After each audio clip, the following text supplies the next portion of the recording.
La lanterne au pivoine de Grace James. À Yedo vivait un samouraï nommé Agiwara. C'était un Hatamoto, le rang le plus élevé parmi les samouraïs. Élégant et très beau, il était ouvertement ou en secret le favori de plus d'une dame de Yedo. Comme il était encore très jeune, il pensait davantage au plaisir qu'à l'amour, et matin, midi et soir, il avait l'habitude de se divertir avec la turbulente jeunesse de la ville. Il était le prince et le meneur des plaisantes réjouissances qui se déroulaient derrière les portes ou au dehors. Et souvent, il paradait longuement avec ses joyeux compères dans les rues. Un jour d'hiver ensoleillé, pendant les fêtes du Nouvel An, il se retrouva en compagnie de jeunes et folâtres garçons et filles qui jouaient au Battledore. Il s'était éloigné de son quartier et se trouvait alors dans un faubourg de l'autre côté de Yedo, où les rues étaient plus ou moins désertes et où les maisons isolées étaient entourées de jardins.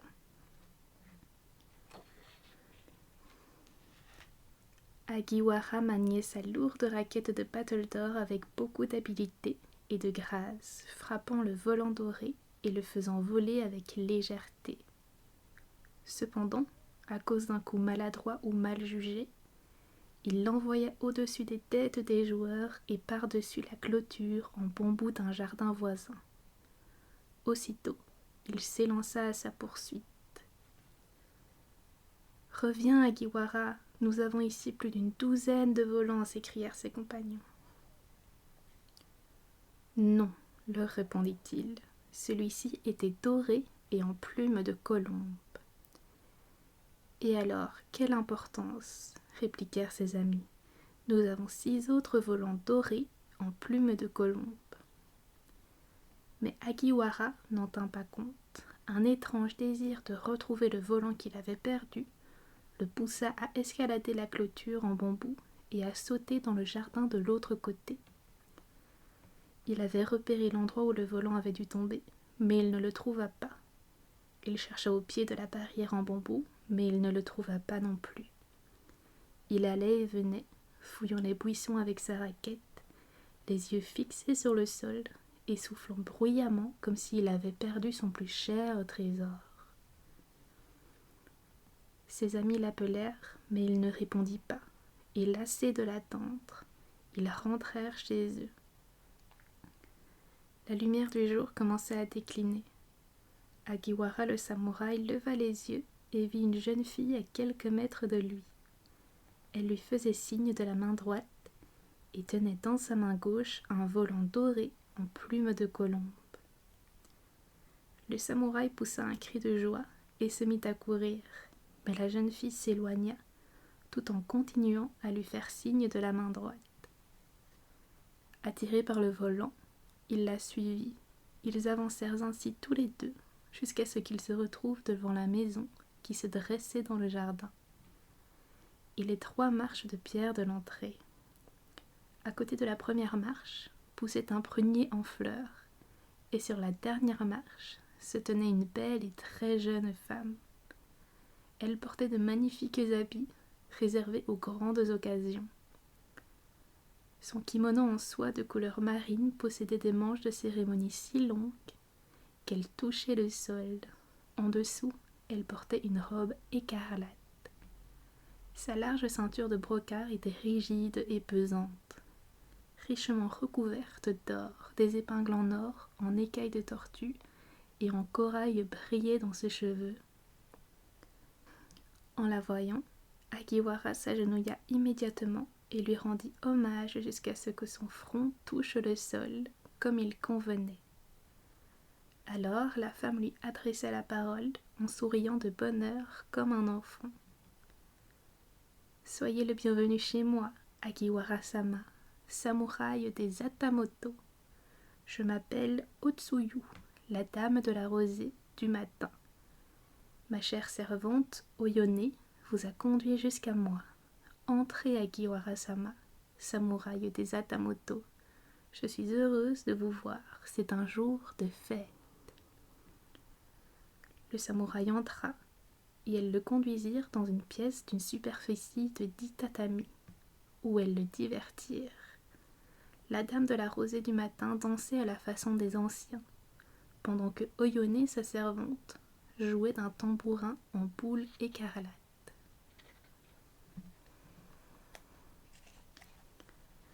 Elles apportèrent ensuite de la nourriture, du riz rouge que l'on servait les jours de fête et du saké doux et chaud.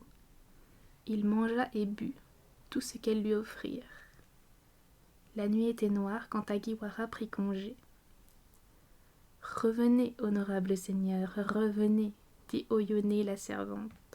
« Oui, mon seigneur, il faudra revenir, murmura la dame de la rosée du matin. Le samouraï se mit à rire. « Et si je ne reviens pas, demanda-t-il d'un ton moqueur. Que se passera-t-il si je ne reviens pas ?» La dame se raidit et son visage juvénile s'assombrit. « Alors, dit-elle, en posant la main sur l'épaule de Agiwara, « vous mourrez, seigneur. Nous mourrons tous les deux, vous et moi. Il n'y a pas d'échappatoire. » Oyone frissonna et se cacha les yeux dans sa manche. Le samouraï sortit dans la nuit, très effrayé. Longtemps, il chercha sa maison sans la trouver. Il erra dans l'obscurité noire d'un bout à l'autre de la ville, endormi.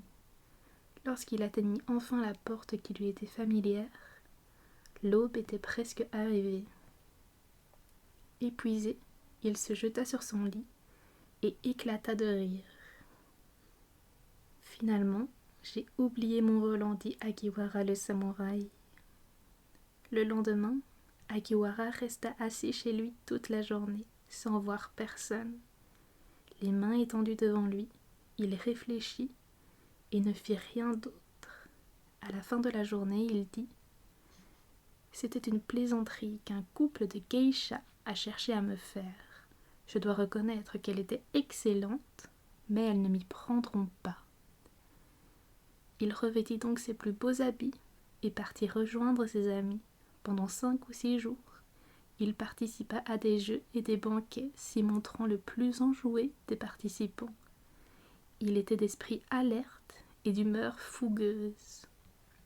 « Grand Dieu, tout cela m'ennuie à mourir, dit-il soudainement, et il se mit à marcher seul dans les rues de Yedo.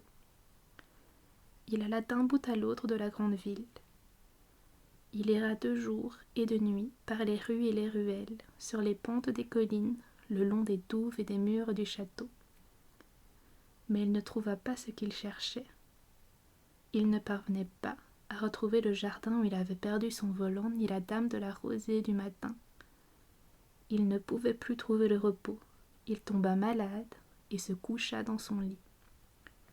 Il n'arrivait ni à manger, ni à dormir, et devint maigre comme un spectre. Cela arriva vers le 3e mois.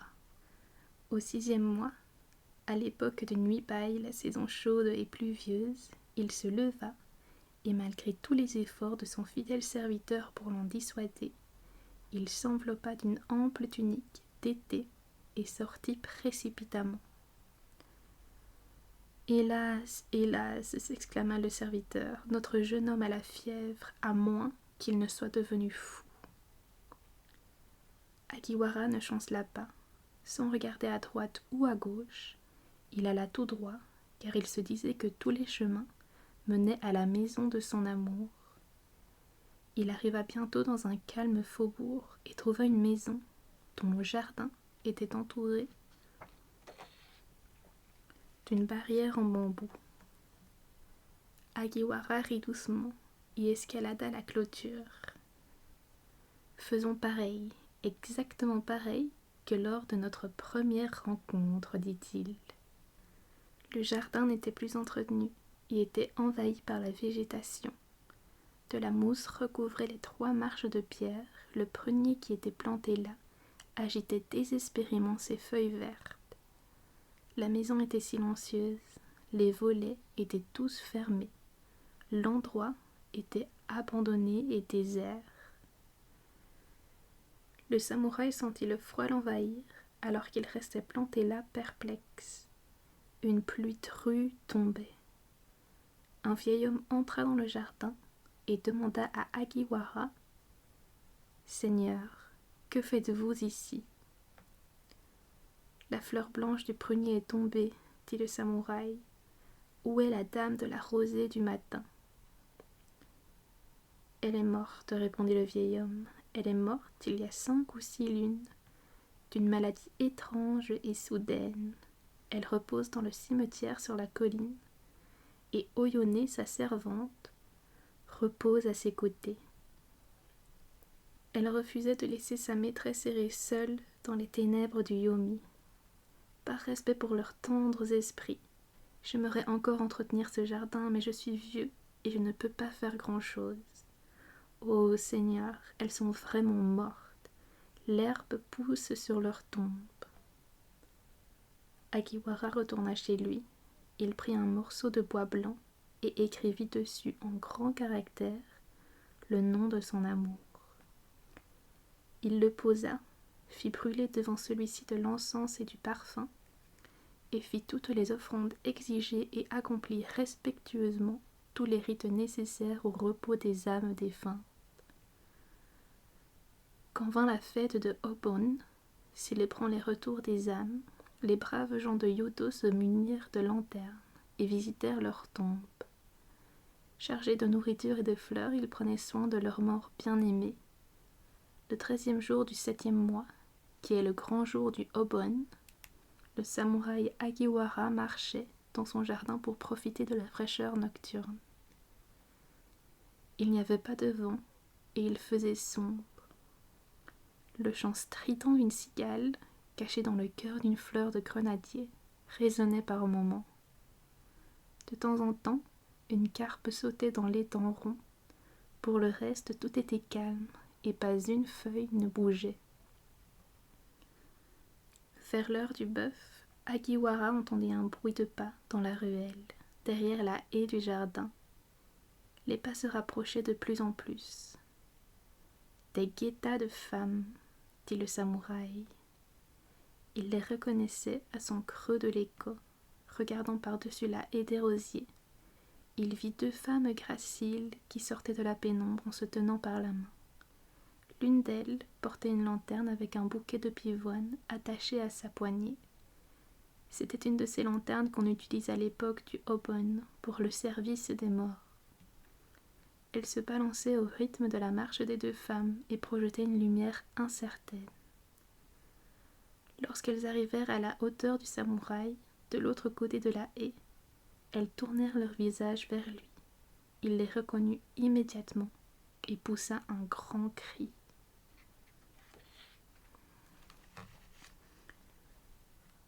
La jeune fille à la lanterne au pivoine la brandit de façon à faire tomber la lumière sur le samouraï. « Ô ciel, Agiwara-sama, merveille des merveilles !» s'écria-t-elle. « Monseigneur, nous vous pensions mort. Nous avons récité chaque jour les Nembutsu pour le repos de votre âme pendant toutes ces lunes. »« Entrez, entrez, Oyone, dit-il. Est-ce bien votre maîtresse que vous tenez par la main? Est-ce ma maîtresse? Oh, mon amour !»« Qui d'autre cela pourrait-il être ?» répondit Oyone, et toutes 2 franchirent la porte du jardin. Cependant, la dame de la rosée du matin releva sa manche pour cacher son visage. « Comment se fait-il que je vous ai perdu ?» demanda le samouraï. « Comment se fait-il que je vous ai perdu, Oyone ?»« Monseigneur, lui dit-elle, nous avons déménagé dans une petite maison, une toute petite maison dans le quartier qu'on appelle la Colline Verte. Nous n'avons rien pu emporter avec nous et nous sommes devenus très pauvres. À cause du chagrin et de la nécessité, ma maîtresse est devenue pâle. » Agiwara saisit alors la manche de sa maîtresse pour l'éloigner doucement de son visage. « Monseigneur, sanglota-t-elle, vous n'allez pas m'aimer, je ne suis pas belle. » Mais quand il la regarda, Son amour s'enflamma comme un feu de paille et il fut ébranlé de la tête aux pieds. Il ne pouvait dire un mot. La dame de la rosée du matin se laissa tomber. « Monseigneur, murmura-t-elle, souhaitez-vous que je parte ou voulez-vous que je reste ?»« Restez, répondit-il. » Un peu avant le lever du jour, le samouraï sombra dans un profond sommeil. Quand il se réveilla, il était seul dans la claire lumière du matin. Il ne perdit pas un instant. Il se leva et sortit. Il se mit immédiatement en route vers le quartier que l'on appelait la Colline Verte et traversa Yedo. Dès qu'il arriva, il chercha la maison de la dame de la rosée du matin, mais personne ne put le renseigner. En vain, il alla de ci, de là. Il lui semblait que pour la deuxième fois, il avait perdu son cher amour, et il rentra chez lui, tiraillé par un amer désespoir. En chemin, il traversa un temple et il remarqua alors 2 tombes, disposées côte à côte. L'une était petite et sans ostentation, l'autre était ornée d'un beau monument, comme la tombe d'un important personnage. Devant le monument était suspendue une lanterne, avec un bouquet de pivoine attaché à la poignée. C'était une lanterne semblable à celle qui était utilisée lors du Obon pour le service des morts. Longtemps, très longtemps, le samouraï resta là, comme s'il était plongé dans un rêve. Enfin, il dit avec un léger sourire : « Nous avons déménagé dans une petite maison, une toute petite maison sur la colline verte. Nous n'avons rien pu emporter avec nous et nous sommes devenus très pauvres. À cause du chagrin et de la nécessité, ma maîtresse est devenue pâle. Une petite maison, une maison lugubre, et pourtant, tu me feras de la place. Ô ma bien-aimée, pas l'amour de mes désirs. Nous nous sommes aimés le temps de 10 vies. Ne me quitte pas maintenant, ma chérie. » Puis, il rentra chez lui. Il retrouva son fidèle serviteur qui lui demanda : « Qu'avez-vous donc, maître ? » ?»« Mais rien du tout. Je n'ai jamais été aussi joyeux, répondit-il. Cependant, le serviteur s'en alla en pleurant et dit : « La marque de la mort est sur son visage, et moi, où irai-je, moi qui l'ai porté dans mes bras comme un enfant ? » Chaque nuit pendant 7 nuits, les jeunes filles à la lanterne au pivoine se rendirent chez Agiwara. Que le temps soit clément ou mauvais, rien ne changeait. Elles arrivaient à l'heure du bœuf et se lançaient dans une cour mystique. Grâce au puissant lien de l'illusion, les vivants et les morts étaient unis ensemble. La 7e nuit, le serviteur du samouraï, éveillé par la peur et l'inquiétude, osa jeter un œil dans la chambre de son seigneur, à travers une fente dans les volets en bois. Voyant, dans les bras d'une créature effrayante, Agiwara qui souriait à cette horreur sans visage et effleurait sa robe végétale, froide et humide d'une main langoureuse. Ses cheveux se dressèrent et son sang se glaça. À l'aube, le serviteur se rendit chez un saint homme qu'il connaissait. Après avoir raconté son histoire, il lui demanda : « Est-ce qu'il y a un espoir pour Agiwara-sama ?»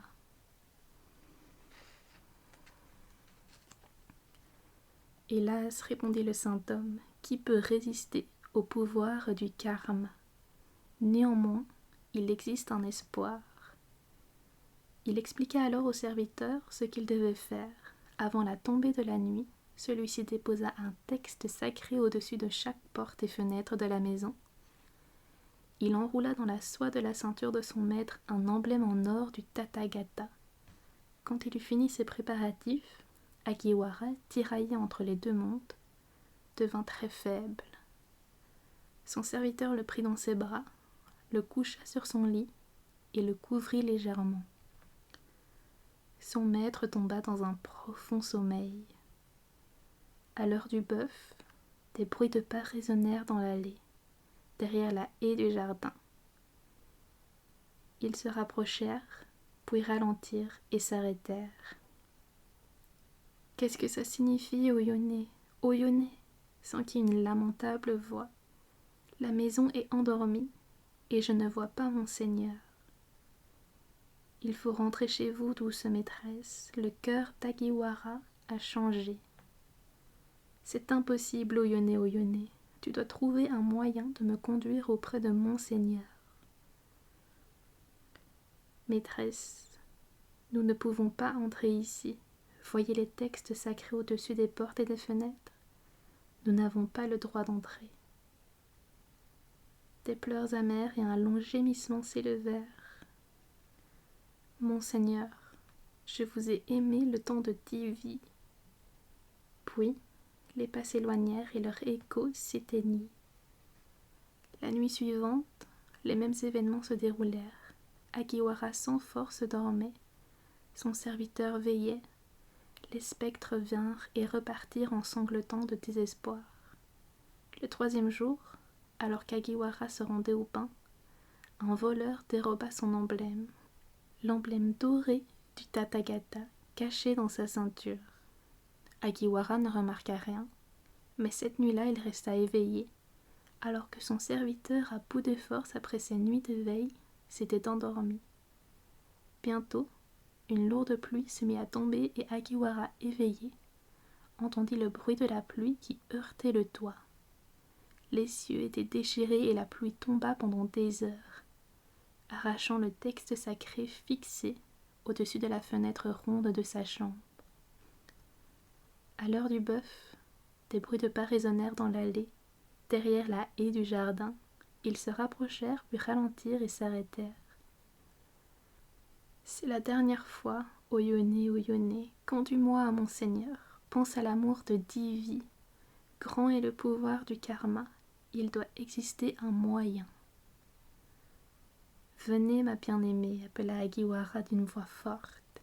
« Ouvrez, mon Seigneur, ouvrez, je viens. » Mais Agiwara ne pouvait pas bouger de son lit. « Venez, ma bien-aimée, » appela-t-il pour la 2e fois. « Je ne peux pas venir, bien que cette séparation me plaise comme une épée tranchante. Il nous faut souffrir par les péchés d'une vie antérieure. » Alors la dame de la rosée du matin parla et geignit comme une âme perdue, ce qu'elle était. Cependant Oyone lui prit la main. « Voyez la fenêtre ronde, lui dit-elle. » Elles se prirent par la main et s'élevèrent légèrement au-dessus de la terre. Comme un nuage de vapeur, elles passèrent à travers la fenêtre sans protection. « Venez à moi, ma bien-aimée, » appela le samouraï pour la 3e fois. « Mon Seigneur, je viens, » entendit-il. Dans la lueur grisâtre du matin, le serviteur d'Agiwara trouva son maître immobile et mort. À ses pieds, la lanterne au pivoine brûlait d'une étrange flamme jaune. Le serviteur frissonna, prit la lanterne et souffla la lumière. « Je ne peux pas la souffrir, » dit-il.